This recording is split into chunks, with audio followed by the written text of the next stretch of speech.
चलिए आज बात करते हैं भूत बंगले की, एक ऐसी दिल दहला देने वाली कहानी की जिसमें एक रोमांटिक सफर अचानक एक भयानक सपने में बदल जाता है।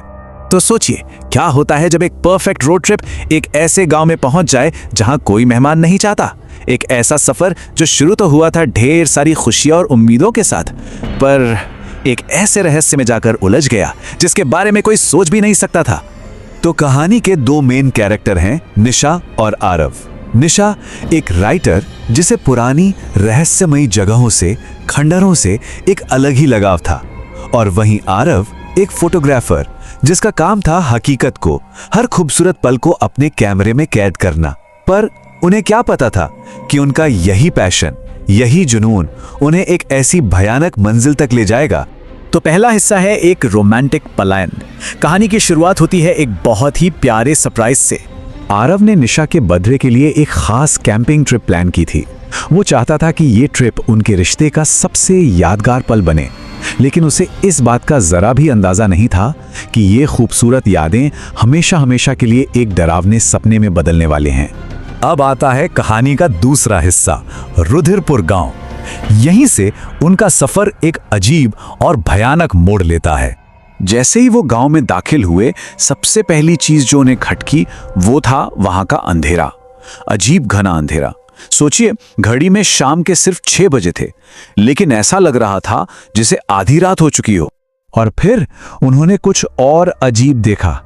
गांव के किसी भी घर में बिजली की लाइट नहीं थी, नहीं, बल्कि हर घर के दरवाजे पर एक मशाल जल रही थी, और इन मशालों की रोशनी उस अंधेरे को कम नहीं बल्कि और भी ज्यादा भयानक बना रही थी।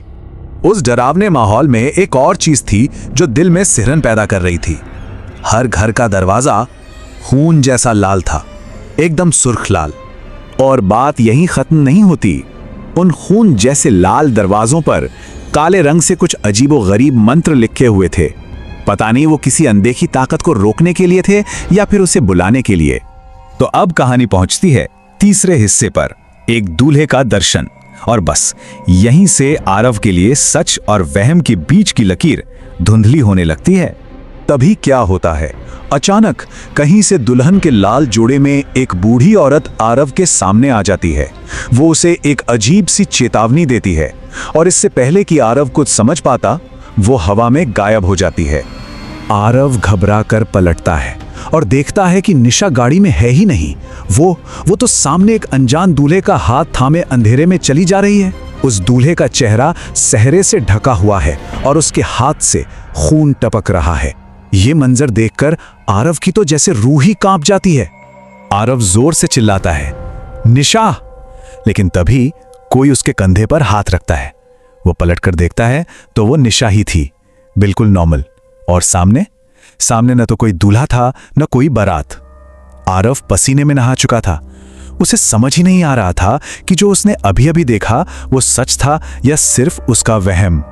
और अब चौथा हिस्सा, शापित कैमरा। यहां से आरव का कैमरा, जो उसकी सबसे प्यारी चीज थी, वही उसके लिए खौफ का सामान बन जाता है। एक ऐसा कैमरा जो वो दिखाने लगता है जिसे नंगी आंखें देख ही नहीं सकती। तो वो लोग कैंप लगाकर आग के पास बैठे थे। निशा के कहने पर आरव उसकी कुछ तस्वीरें लेने लगा। पहली फोटो एकदम परफेक्ट, लेकिन जैसे ही उसने दूसरी फोटो क्लिक की, उसके पीछे वही धुंधला सा दूल्हा नजर आया। तीसरी फोटो में तो वो दूल्हा ठीक निशा के ऊपर खड़ा था। आरव का चेहरा सफेद पड़ गया था। ये देखकर निशा ने उसके हाथ से कैमरा छीन लिया।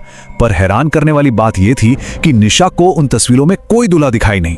देर रात जब निशा सो गई, आरव ने हिम्मत करके फिर से कैमरा चेक किया, और जो उसने देखा उसके होश उड़ गए। उसने गांव की जो तस्वीरें ली थीं, उनमें अब हर खून जैसे लाल दरवाजे के बाहर वही दूल्हा खड़ा था। तब उसे एहसास हुआ कि यह साया सिर्फ उनके साथ नहीं है, ये तो पूरे गांव पर है। अब आता है कहानी का क्लाइमैक्स, 5वां हिस्सा, भूतिया बंगले के अंदर। कहानी अब अपने सबसे खौफनाक मोड़ पर पहुंचती है जब वो दोनों उस रहस्यमयी बंगले में कदम रखते हैं। बाहर से देखने पर वो बंगला किसी जश्न में डूबे राजमहल जैसा लग रहा था, खूब रोशन, सजा धजा। लेकिन जैसे ही उन्होंने अंदर कदम रखा, सब कुछ एक पल में बदल गया। वो एक वीरान टूटा फूटा खंडर था जहां ताजे फूलों की नहीं बल्कि सड़े गले मरे हुए फूलों की बदबू भरी थी। और इससे पहले कि वो कुछ समझ पाते, उनके पीछे का भारी दरवाजा अपने आप बंद हो गया। और तभी सीढ़ियों से वही दूल्हा नीचे उतर रहा था। निशा की आंखें अचानक पूरी तरह सफेद हो गईं। वो जैसे किसी कठपुतली की तरह बिना कुछ कहे उसकी तरफ बढ़ने लगी। आरव अपनी जगह पर जम गया था। वो हिल भी नहीं पा रहा था। वो बस बेबसी से देखता रहा कैसे उस दूल्हे ने निशा के गले में सूखे फूलों की वरमाला डाली और फिर एक दिलचीर देने वाली चीख गूंजी और वो दोनों धुएं के एक बादल में गायब हो गए।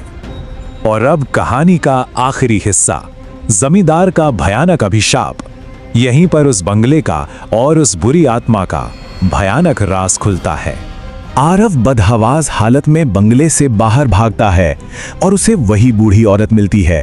वो उसे बताती है कि सालों पहले इस बंगले में एक शैतानी जमींदार रहता था, एक ऐसा वहशी जमींदार जो अमर होने के लिए हर अमावस्या की रात एक नई दुल्हन से जबरदस्ती शादी करता था और फिर काली शक्तियों को उसकी बलि चढ़ा देता था।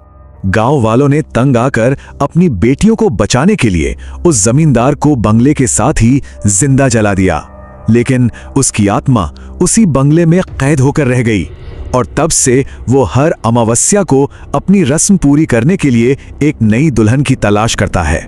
और बदकिस्मती से आज अमावस्या की ही रात थी और उसने निशा को चुन लिया था। पूरी तरह टूट चुका आरव उस बूढ़ी औरत से अपना आखिरी सवाल पूछता है, एक ऐसा सवाल जो किसी की भी रूह कपा दे। वो पूछता है, बंगले की दुल्हन का क्या होता है?